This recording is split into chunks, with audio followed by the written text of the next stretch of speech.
Hi, I'm Max Simon, the founder of Big Vision Business, and today we're talking about one of the most confusing, strange, oftentimes frustrating subjects of money. How do you develop a new relationship with it? How do you make more of it? How do you actually allow it to flow in and out of your life in a way that serves your greater vision? So join us for a new episode of the Big Vision Show. Jeffrey? Hey. So let's talk about money. I think that money is one of the most difficult topics for spiritual people and or business people to really get into a good groove around. And I think let's just start real big. Like, why do you think making money or having a good relationship with money is so challenging for most people? Okay, I have two ideas. The first one is that we get our desire smacked out of us at an early age, right? If you look at little kids, they are pure desire. They just want things like candy bars and everything else. Like, I just want it, right? And it's like, what do you get told for year upon year upon year, like years of your childhood? No, you can't. Put it away. It's not yours. Down, right? And so this, like, we have to tame our innate desire. And there's something around money and having it and using it and wanting things that feels so natural and good and innate, but we have like all these voices and all these experiences telling us no and don't want so much and put it away, and pretty soon we're like buried and going like, please, can I have some more? You know, like this little sliver of desire. And it takes a lot of work to really allow ourselves, to give ourselves permission to have what we want. You know, for years, I drove beaters. Like, I think I think the most I ever spent on a car was $3,300 for years. Yeah, that's a piece of crap. Piece of crap. And I would drive them for years, right? And I love cars. Like, I'm a spiritual guy and business guy and all that, but like yeah, you really love cars. Trash magazine that I still subscribe to today is Car and Driver. I love reading that stuff. And I love driving. I'm a really good driver. I drive kind of like a speed demon, but I'm very good at it. So, okay, there's all that. I get car sick sometimes. Yeah, you get car sick, it's true. Here I am, a guy who loves cars, and I've driven beaters my whole life. But I remember a trip that I took to Los Angeles in this old little Toyota. And I was like, driving back up the 101 in the little 4-cylinder that could, right? No cruise control, no shocks left. And it just finally hit me. This is so wrong. Like, this just is not remotely true for my life anymore. And in that moment, I gave myself permission to have something I really wanted. You know, and I drove a bunch of cars, and sure enough, like, I love BMWs, right? Elegance is my top value. And I finally sat in a BMW and I was like, this is right. This is so right. And I remember I bought it, I think maybe 2 weeks after that trip back up. Like, it was just like, nope, wrong. Went and got a new car. And after I had bought the car and I was waiting to sign all the papers, I was just walking around in the lobby. And it hit me. I didn't buy this for anyone but me. I didn't buy it for status. I didn't buy it to say, hey, look at me. I bought it because I love it, right? And it was a huge turning point for me. Just that little thing around really giving myself permission to have something I love. And every day, to this day, when I get in that car, it's not lost in me. And so the first thing I would say, there's my big long story about having what you want. And one of the things that we talk about a lot at BVB is people not compromising. Now, there's a difference between not compromising and just going hog wild, right? We're talking about not compromising on stuff that's really, really, really true. Whether that's making a purchase decision about a program that's really right for you, whether that is you standing for someone opting into your program, whether that's buying a car that's really true to who you are, I don't care what it is. But it's having permission to opt in to what's really true and allow yourself to have what's really true and what you really want. That's the first thing I would say.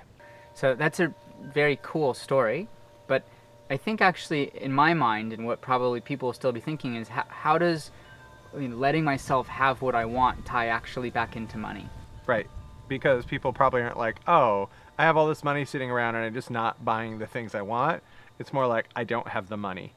And to be honest, when I bought that car, I had the same thought, right? That was the thing that kept me from buying it the entire time. I don't have the money, I don't have the money, I don't have the money, I don't.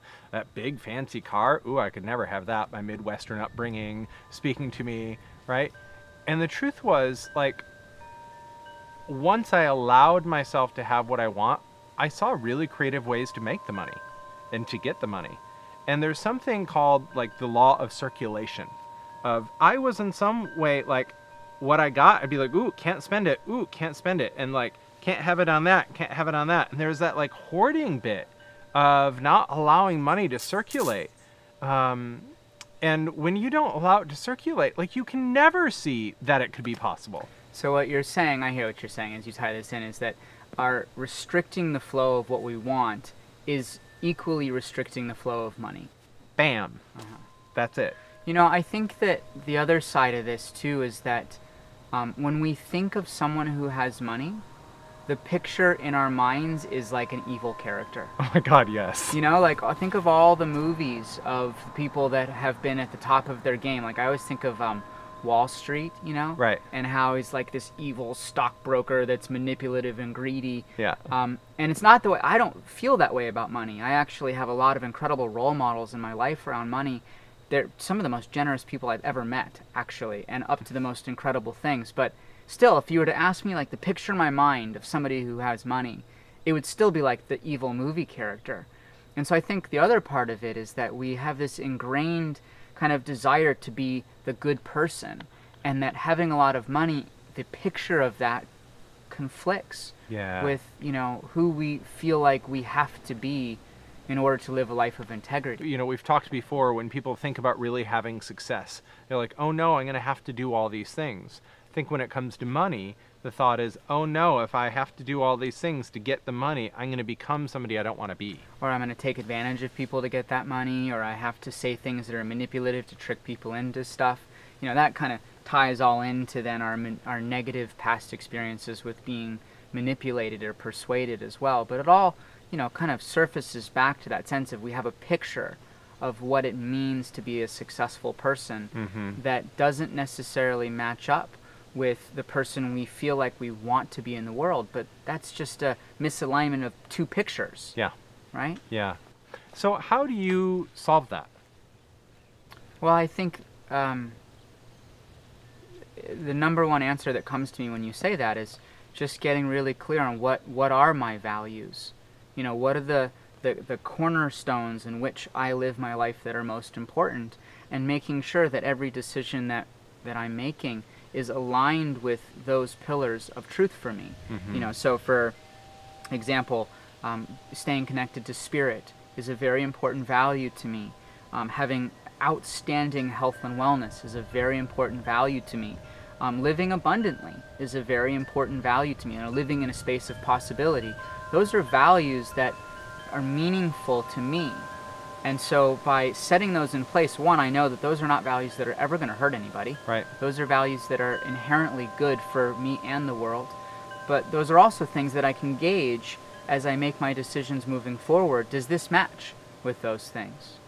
Well, there's another piece I want to go here, because we could go down a whole values piece. And I think that's great to go like, what do I value? What are my values? And living a life that where you're going to live within them, so you don't feel scared about moving forward and compromising yourself. Here's one last place I want to go in this particular segment is around, a lot of people I know, there's people that are like, I really want to make money, right? Like my little brother early on in his life was like, I want to make money. I'm hungry for money. Right. And he did. I go through phases of that still. Yeah. Like usually it's phases, but like there's some times when I'm like, we're making money. Right. Yeah. Good. It is good. It's great. It's great to just go like, we're making money, because we can manifest whatever we want. There's nothing bad or good about that. And there's a whole tribe, and I feel like I often fall into this tribe of people that are like, like, how much money do you want? And it's like, well, I don't really want money per se. It's not like that's my thing I'm driving towards.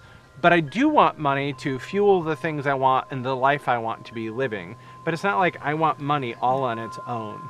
And so it's been a big thing for me around, because I hear a lot of people who are in the like abundance world and the manifestation world, like you have to have a number and you have to have a picture and you have to see it and all that sort of stuff. And it's taken a lot for me to go like, all right, if I had a lot of money, how much would that be? And if I had that, what would my life look like? And there's a certain life I can craft in my vision around that.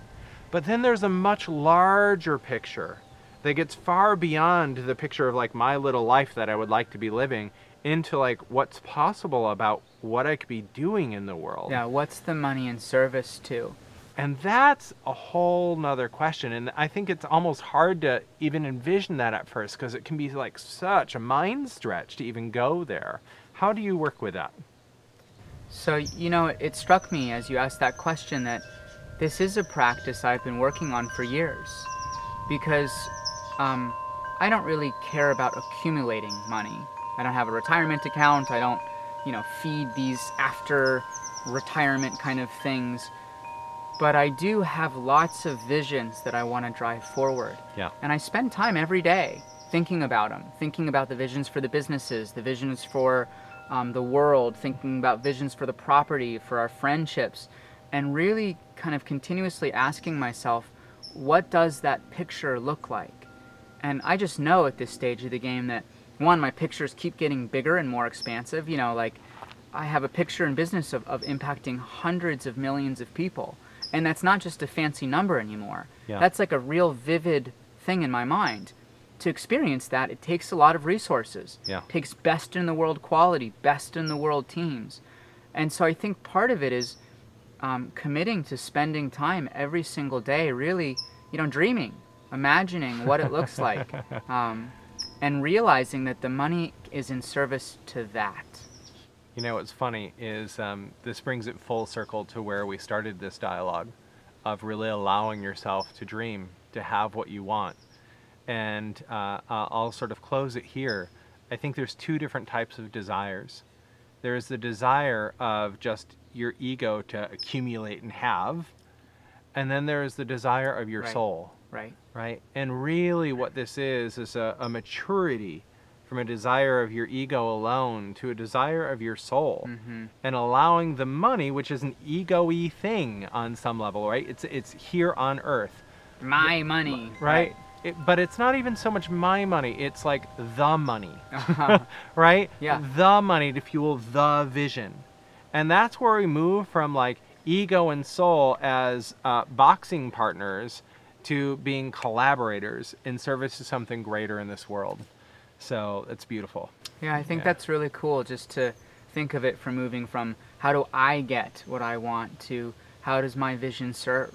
And how is money in service to that? And how can I allow myself and everyone else to have what they want through the vehicle of money? That's cool. Yeah, awesome, cool.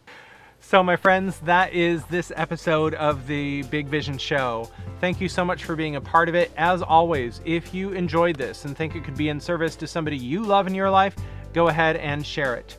And if you aren't already part of the Big Vision Business Tribe, head on over to bigvisionbusiness.com, sign up, and we'll be sure to share more content just like this to help you fuel your vision in the world. And today, my invitation for you is to answer this question in the comments below. What is money in service to for you? With that, thank you so much. We'll see you in the next episode. Bye-bye. Subscribe. And I have like a deeper, like more spiritual second point. Okay.